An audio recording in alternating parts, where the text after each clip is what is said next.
The key realization here is that I wanted to be a top performer. I wanted to choose the domains that I am good at, and I want to choose the domains that I'm choosing not to be good at effectively. The second thing I realized is that anybody who chooses to be a top performer is not born a top performer. You don't see a baby wake up in the morning and say, wow, I'm fantastic at VLOOKUP and Excel modeling and doing financial calculations. They don't have that capability because tabula rasa, blank canvas, they start out that way and then people learn and then they become great CFOs, great salespeople, great accountants, great CEOs, great founders. So people have that process where they learn and become a top performer over time. Welcome to Brave. Learn from Southeast Asia's best tech leaders. Build the future, learn from our past, and stay human in between. No BS on success. I'm Jeremy Au, venture capitalist, serial founder, Harvard MBA, science fiction nerd, and dad of 2 daughters. Every week, we debate startup news, interview changemakers, answer listener questions, and share personal insights. Join our movement of over 40,000 members and get transcripts, resources, and community at www.bravesea.com. Stay well and stay brave. Evo Commerce sells premium affordable supplements and personal care electronics, operating in Singapore, Malaysia, and Hong Kong. Strive brand sells salon-grade quality products for home use and using direct-to-consumer channels through its online retail channels and physical shops. BBAC is the leader in hangover remedies in over 2,000 retail outlets across the region. Learn more at bbac.co and stryv.co. Today, I want to share about the importance of asking questions and how it can make or break your career. Back when I was an intern during undergraduate years, I was this person that was really working hard to secure that returning offer. I was on a project, I was in a different country, I was working very hard. And I remember that we had this check-in point midway with my supervisor to see how I was doing. So there I was on a train, and the supervisor basically said, hey, what I've noticed is that you don't ask questions, right? So I realized that you're either a genius or you're dumb. I think I know which one you are. That was the gist of what he said, and I remember being very surprised and shocked because you could read between the lines. And basically he was saying like, hey, I'm not asking questions, therefore I'm ignorant, I'm not filling out my brain with knowledge, so they're saying I'm dumb. Therefore, I'm not going to do well in this internship because I'm not modeling the behaviors that they want. And then I'm going to not get this job offer. So my career is going to get derailed and then I'm a horrible human being, blah, blah, blah, right? So all this stuff felt like a horrible moment at that point of time. I didn't know what to say. And as a guarded, cautious, conservative person, I told him that I would get back to him and think about his feedback. When I got to my hotel room and I was thinking about what I was going to do, the memory that really popped up for me actually was a flashback to my experience in the army, which was about 5 years prior to this university experience. In other words, I was 23 years old during this internship and I was remembering a memory of my army years. I was an 18-year-old learning. It's a very tough environment. You're learning about guns and marching and navigation in the jungle and mortar systems and platoon stuff. So I remember I was reporting to this commander who will remain anonymous. And basically, I would ask questions and then the person would give like this kind of like mildly crazy but possibly believable answer. And then I would be like in that phase where I was like, processing whether it's true or not. I'm not sure. Maybe I'll take it as truth. Then at the moment of seeing my face where I'm kind of processing this answer, the commander would basically say, stupid questions get stupid answers. What that meant was that he felt that my question was dumb. So he gave me a dumb answer that was quasi-believable. And then upon injection, he would reveal the magician's trick and, I don't know, pull the carpet over. So basically, he saw my question. He felt like it was a dumb question that he obviously knew the better answer. He fed me a bad answer. And then upon the moment of Jeremy quasi-processing the answer, he would be like a magician and pull the curtains apart and say, aha, I gave you the wrong answer and you're a sucker for even trying to ask a question that everybody should know or you shouldn't even bother asking because of your rank. And I'm basically a superior human being and I'm educating you that you shouldn't be asking such questions in the future. It was only at that moment that I realized how much that training had kind of like encoded into myself, where basically there was a model of masculinity and leadership where I just didn't ask questions because a smart person who knows everything would know all the answers and therefore wouldn't ask questions. And therefore, your job is to sound smart all the time and therefore not ask questions. That really shook me. And the next day I had to go back to him And I shared about this experience with him at a high level. And I told him, hey, what I'm going to do differently from moving forward is that I'm going to learn how to ask more questions, one. And two, I will be structured. So I wouldn't ask questions in response to his task straight away, which was his preferred approach, but that he would tell me what he needed to do. And then I would sit down and process it for 10, 20 minutes. And then I would reply to him with the questions that I had that he could later address and make sure. And so the kind of questions, of course, that normally people would ask after work deliverable is kind of like, when do you need it by? What is the format that you have? Why are we trying to achieve it? When do you need it by? Is there any process of how you would go about doing it, or any particular resources that you want to point me towards? Those are all kind of like the standard questions, perhaps about refining the work product. But of course, the other questions are more systematic. Who's the client? What they're trying to achieve? What do we not understand? That was actually the start of a very important phase for me, because I would eventually do much better for the second half of my internship.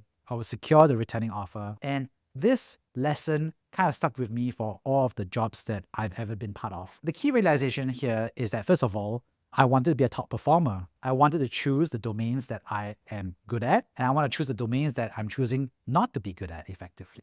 The second thing I realized is that anybody who chooses to be a top performer is not born a top performer. You don't see a baby wake up in the morning and say, wow, I'm fantastic at VLOOKUP and Excel modeling and doing financial calculations. I mean, they don't have that capability, because tabula rasa, blank canvas, they start out that way, and then people learn, and then they become great CFOs, great salespeople, great accountants, great CEOs, great founders. So people have that process where they learn and become a top performer over time. So learning is the key differentiator between somebody who starts from zero, who becomes an average performer, below average performer, or a top performer. In order to learn, you have to learn what you know you don't know. There are many things in life that I know that I don't know. For example, right now, I know that I don't know the population of Argentina off the top of my head. I know that I don't know how to bake a cake. I know that I don't know how to juggle. So there are many things in life that all of us know that we don't know. And so we either set it aside because there are other things to do, or as part of a learning journey, for example, when we join a new job, we know we don't know who the boss is. We know we don't know how the benefits work. We know that we don't know how the reimbursement cycle works. So there's that learning journey that's quite easy relatively that we acknowledge. The corollary of that is that there's also stuff that we don't know that we don't know. Another way of saying this is that there are unknown unknowns. There are things that people have not even have the mind share to understand that they don't understand. So every day there are moments where there are things that I never knew I didn't know. These often comes in moments of serendipity, or someone who's educating me, or meeting somebody interesting who tends to be an expert, and they open up my eyes to a new horizon or a new vertical of knowledge that I personally never even knew existed. Both of these things, learning what you know you don't know, as well as learning what you don't know that you don't know, requires humility. It requires vulnerability. It requires showing that you don't know something. The core of this is that we misidentify the form of a top performer versus the organic behavior of a top performer. The form of a top performer is somebody who is at the top of their knowledge domain, and therefore they know a lot. They seem to be teaching, they seem to be sharing their knowledge, and so they don't seem to be asking questions. In fact, they seem to be providing answers. So we want to model and emulate them, because we want to be a top performer. So therefore, we want to be sharing answers rather than be somebody who asks questions. However, we had overlooked their organic behavior, their true journey over the years before, that happened outside of our vision, outside of awareness, that is in their private story, which is about how they grew from an amateur to an expert. So that requires a humility to understand that you don't understand everything, as well as the courage to show that you're vulnerable, because there are so many people out there in the world that will see you asking questions and say, you suck. So it's naturally scary, and it's totally understandable to be scared of asking questions, because the world does penalize you in some way socially for asking questions. That's why I find it personally very important to be part of teams where it is the cultural norm to ask questions. The culture has to actively promote continual learning, because the default societal basis is, I don't want to hear what you're asking. I don't have the energy or effort to answer your questions. Please don't ask questions. Go get stuff done based on my instruction. So as a junior person, you always want to be part of teams and be reporting to managers that let you ask questions, because that's the only way you can grow and therefore get better and more skilled and therefore get promoted over time. If you're not interested in asking questions at a fundamental level, then you're probably in the wrong job. As you rise up the career ladder, it becomes even more important that you choose to model asking questions, because as a boss, you tend to know more, but you should still ask questions because it's a role model behavior for the other members in your team to ask questions. It's important to set an explicit code of conduct in the team that it's okay and encouraged to ask questions. I remember that when I was at Bain, the associate consultants would be called AC1, Associate Consultant 1 for year 1, and AC2 for Associate Consultants in year 2. The joke was that there was a time when you're an AC0. In other words, you're a new joiner. That was the best time to ask as many questions that you have, because there was a social permission that during this time period, your job is to learn as much as you can. So when you join a new job, when you join a new environment, there's always that social relaxation where it becomes much more permissible to ask questions. So you should take advantage of it. You should ask as many questions as possible when you start a new job, when you join a new country, when you're starting a new project. Ask as many questions as you can upfront, because that's really important. And even as the social permission starts to tear down in some ways, you should continue to ask questions, and ask those questions of yourself and the team so that you are continually learning and pushing the boundary. One counter argument is that there is a cost of asking questions. In other words, when you ask questions, somebody out there is having to answer your answer, and so they can be time pressured, they don't want to do it, they get irritated. So again, do you want to bear that cost of asking questions? My answer to that, of course, is that you have to ask questions, but the answers may not necessarily come from a teammate. It could come from other colleagues. It could come from AI. It could come from Google. It could come from books. But it's important to always be asking questions and answering them yourself, and not necessarily leveraging individual humans and asking them and nagging and bugging them, but being socially aware enough that the core of it is that you continue to have the spirit of continually asking questions and continually getting answers from whoever or wherever is easiest and fastest to get it from. In conclusion, asking questions is crucial for personal and professional growth. It's understandable to be afraid to show your ignorance. Get in touch with your inner courage to step up and ask those questions. Model a spirit of continually asking questions for your team and for yourself. Never penalize somebody else for asking a question. Embrace the power of knowing that you don't know stuff. On that note, thank you so much for joining today's sharing. Feel free to subscribe to Brave Southeast Asia Tech at www.bravesea.com and follow us for more insights and discussions.